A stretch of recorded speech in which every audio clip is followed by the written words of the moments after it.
Sluit nou gerus aan by kruispad.com se aanlyn erediens.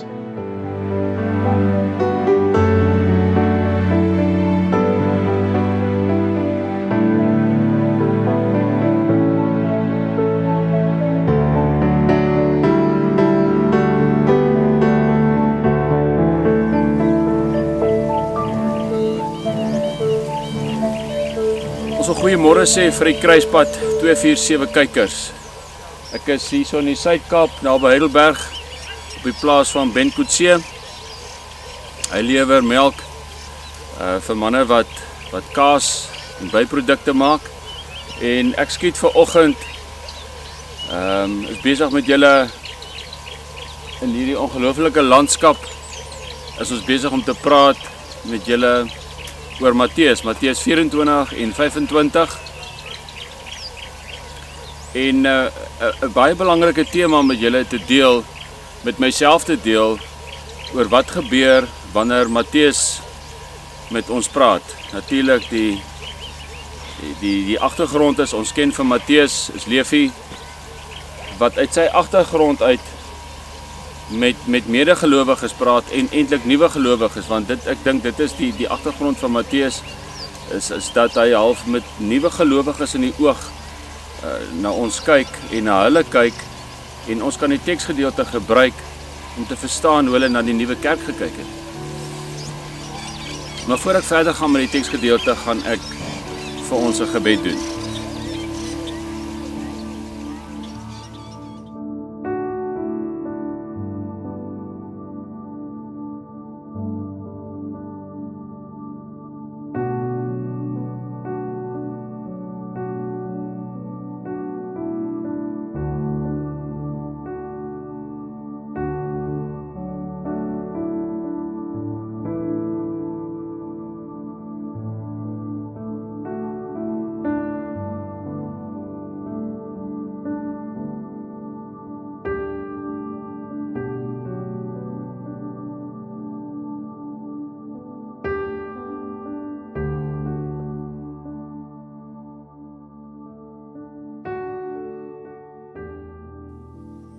Dag Here, met my koffie in my hand en die Jersey koetjies hier voor my, wonder ek hoekom God se tydlyn soms vergelyk word met 'n meetstok waarvan ek die 0 en die 100 wil verstaan.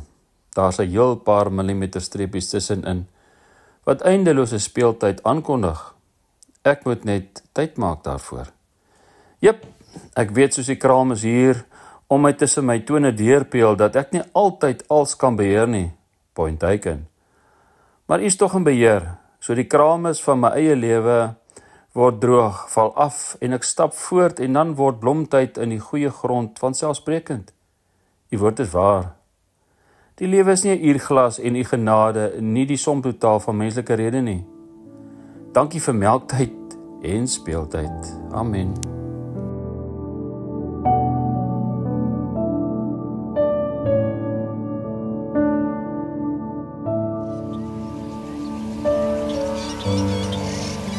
Nadat ons die gebed gedoen het, is dit vir my belangrik om eintlik myself en vir julle as medegelowiges te seën en te sê dat genade en vrede vir julle in God die Vader, God die Seun en God die Heilige Gees. En mag hierdie teksgedeelte vir julle net so baie beteken, hierdie gedagte rondom Matteus, as wat dit vir my beteken in die proses waar ek oor 'n paar weke in myself geworstel het. Hoe breek 'n mens dit oop, dat ons sinvol iets kan vat uit Matteus uit, wat amper 'n stukkie gereedskap is, om in ons elke dag lewe toe te pas, om te verstaan waar ek myself vind binne God se groter plan. So kom ons duik in die teksgedeelte aan. Swaakies vlieg hier om my rond. Ja, 'n paar, ek dink dis kingfishers wat hier by my gevlieg het. Kom ons duik in die teksgedeelte in en hoor wat Matteus met ons deel.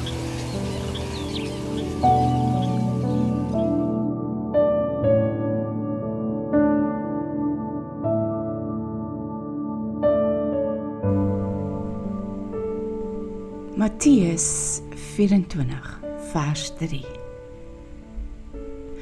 Terwyl Jesus op die Olyfberg gesit het die disippels na hom gekom en hom eenkant gevra. Sê vir ons, het hulle gevra, wanneer sal hierdie dinge plaasvind? En wat is die teken van u koms? En van die volëinding van die tyd?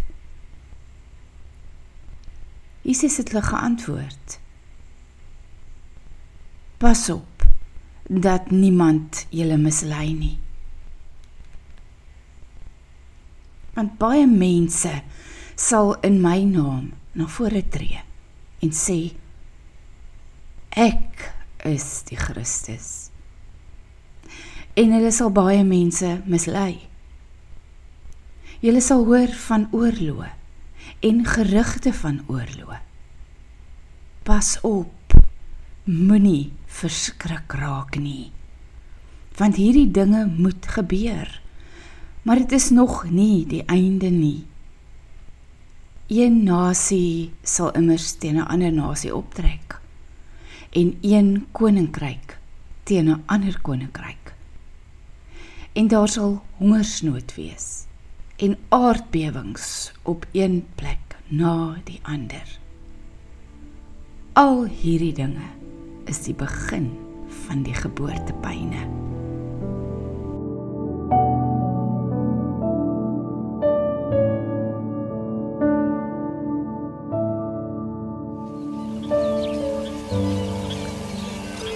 Goed, ons het gehoor wat Matteus praat met sy medegelowiges. En die tema wat ek eintlik, as ek dit in 'n kort sinnetjie met julle moet deel, is dat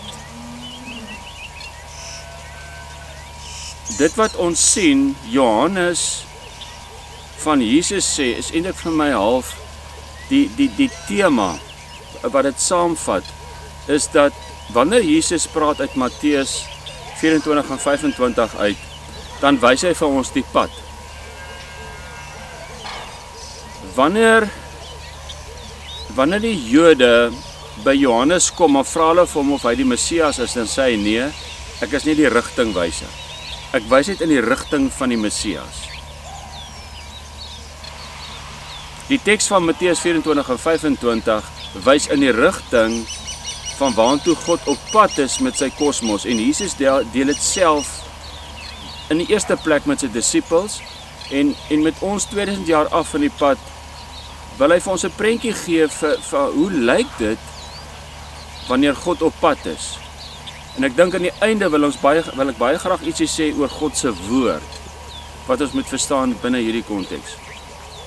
Nou, ek weet toe ek en my pa, ma, ons was nog jonk gewees, vir die eerste keer begin rondry het, dan het ons sulke borde langs die pad gestaan, en dat my pa altyd gesê, dis die padpredikant, en dat ek nie regtig verstaan wat hy bedoel nie, maar dit was rigtingwysers. So hulle het na die kennisgevingborde langs die nasionale paaie, het hulle verwys as die padpredikant.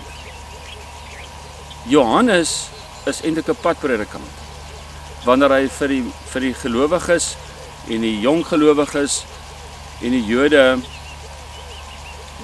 wil vertel dat wanneer hulle vir Jesus sien, moet hulle weet dit is die Messias. So in die teks dink ek wil Jesus vir ons baie spesifiek wys dat die goeders wat gebeur in die wêreld dui aan die rigting van dat God op pad is met ons.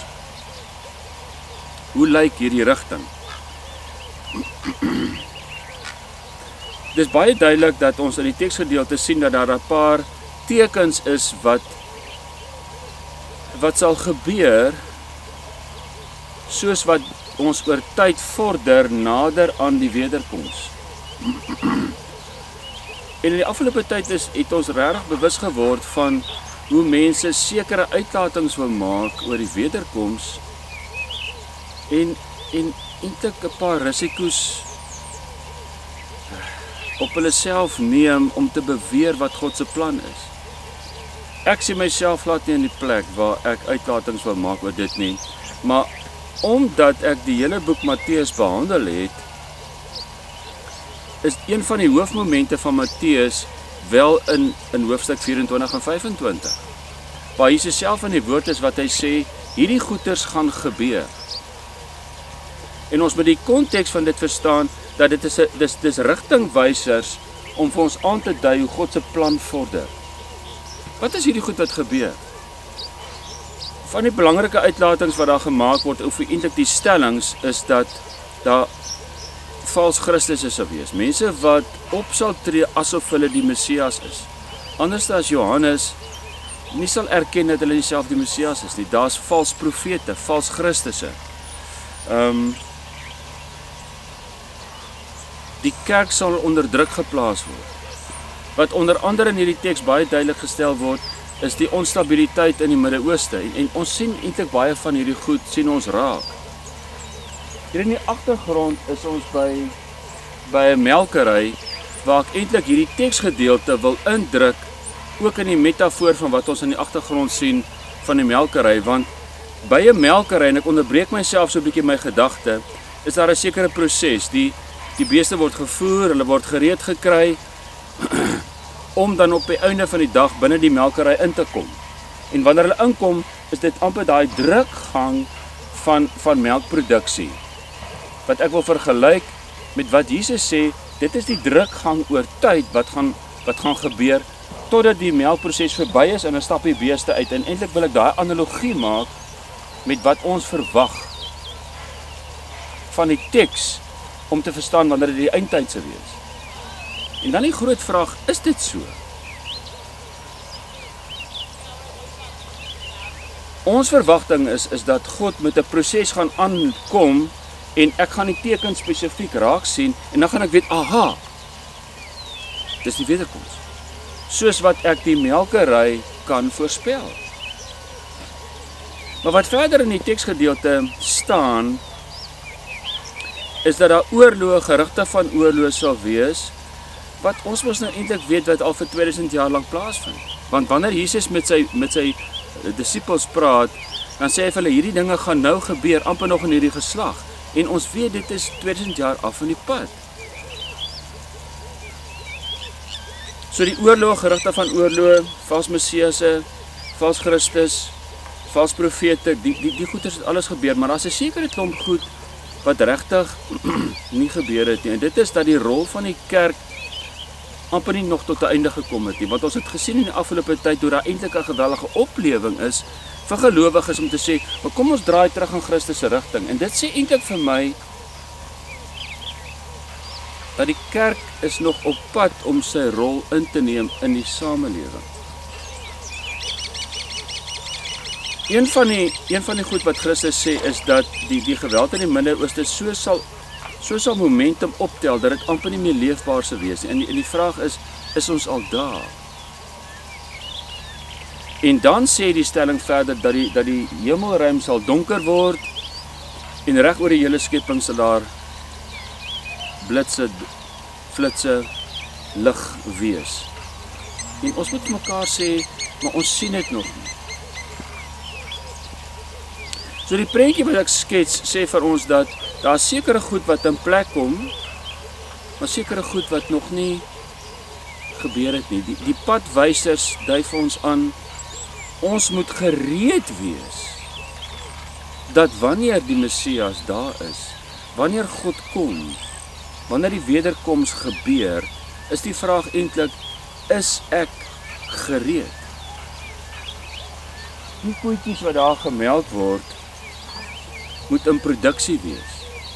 En die vraag is eintlik vir my en jou as gelowige, is ons in produksie? Doen ons dit wat ons voor geroep is? Want dis eintlik die veranderlike in die verhaal wat in my en jou skoot sit. Is ek besig om God se verhaal te verstaan en my eie verhaal, my eie roeping te verstaan binne die konteks van God oor tyd wat hy van my verwag? Want ek dink die sleutel van die teks sit hier in die einde wat God sê dat my woord sal getrou wees. Jammer, is 'n muggie of twee wat in my oog rondvlieg. Dat dat die versekering is daar, dat God se woord nooit onseker sal wees, in terme van wat hy beloof, wat sal gebeur en wat nie sal gebeur nie. Die woordjie in Hebreëus is davar, wat verwys na woord, sy beloftes, en dit wil vir ons sê dat die orde van die manier waarop God aankom met die evangelie, met die woord, daai orde sal in plek wees. En ek en jy hoef nie so bekommerd te wees of God se orde in plek is nie. Dis nie binne ons verwysingsraamwerk dat dit ons verantwoordelikheid is nie.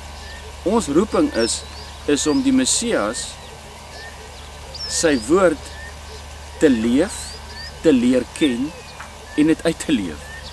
En wanneer ons dit doen, dan val ons in die ritme van wat God van ons verwag. So ek dink die opsomming van die Matteus gedeelte, Matteus 24 en 25, wil vir ons sê, kom ons is minder bekommerd oor die chaos wat in die skepping is, en ons is meer gefokus daarop oor wat my roeping is in die pad na die einde toe, die pad na Christus se wederkoms. Kom ons sê dat daardie klomp goed wat ons as kerk moet doen, dat ons sal ophou vals profete wees en ware gelowiges wat die Messias volg. Wat doen dit wat die kerk moet doen, en dit is om God se eiendom, die kosmos, God se mense, ek en jy, die samelewing, te leer fokus op die waardes en die beginsels wat Christus vir ons voorstel. Vals profete is gefokus op hulle eie storie.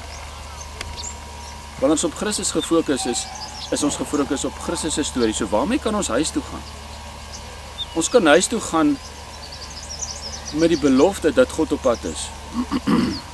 Dis nie my en jou verantwoordelikheid om die proses te voorspel nie. Ons moet leef binne die ruimte wat hy vir ons gun. Dis nie my en jou verantwoordelikheid om in die drukgang in te kom en presies te voorspel wat wanneer gebeur nie. My en jou se verantwoordelikheid is om te verstaan wat my roeping is, wat my gawes is en wat my passie is. En wanneer ek dit uitleef, dan is ek op God gefokus en minder op die tekens wat ons in die samelewing sien. Die padpredikant dui vir ons aan wat die rigting is. Ons kan die proses loop, ons kan die pad volg en die verantwoordelikheid vir God los om te bepaal wat sy tydlyn is. My tydlyn pas in sy tydlyn. Ek hoef nie die tydlyn te meet nie, ek hoef nie die tydlyn te bepaal nie. Dis God se verantwoordelikheid. Soos wat hierdie boer die tydlyn vir die beeste bepaal, is dit God se verantwoordelikheid om my tydlyn, my roeping is, om binne daai konteks my rol te sien, dit met medegelowiges te deel en minder bekommerd te wees vir wat God se tydlyn is. Ek hoop dit gee vir die woord, ek hoop dit gee vir u hoop dat ons God se kan vertrou op sy woord en sy beloftes en dat hy die orde, die heelal in plek sal hou, waarbinne ek en jy volledig gelowige kan wees. Amen. Met my koffie in die hand, ja, kyk ek oor die land, Jersey koeie wag, dit's nog vroeg in die dag, ek wonder oor die tyd hier, en al die streepies daar, tussen 0 en 100, lê u genade klaar.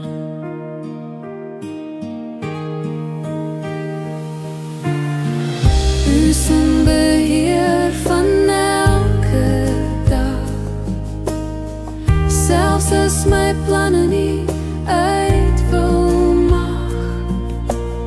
U maak die stof van my lewe nie, en bring weer blomtyd uit die grond se gloed. U is getrou, ek rus in die hand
uit die grond se gloed.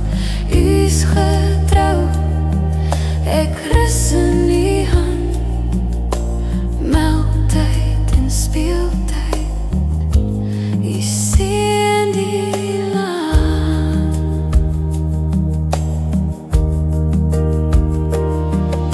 U woord bly waar deur tyd en seisoen. U genade groei in elke groen. Nie 'n uurglas, nie 'n reël of vrede, net die liefde wat my lewe rede. So dankie Here vir melktyd en rus, vir speeltyd onder die hemelse lig, en elke dag en in elke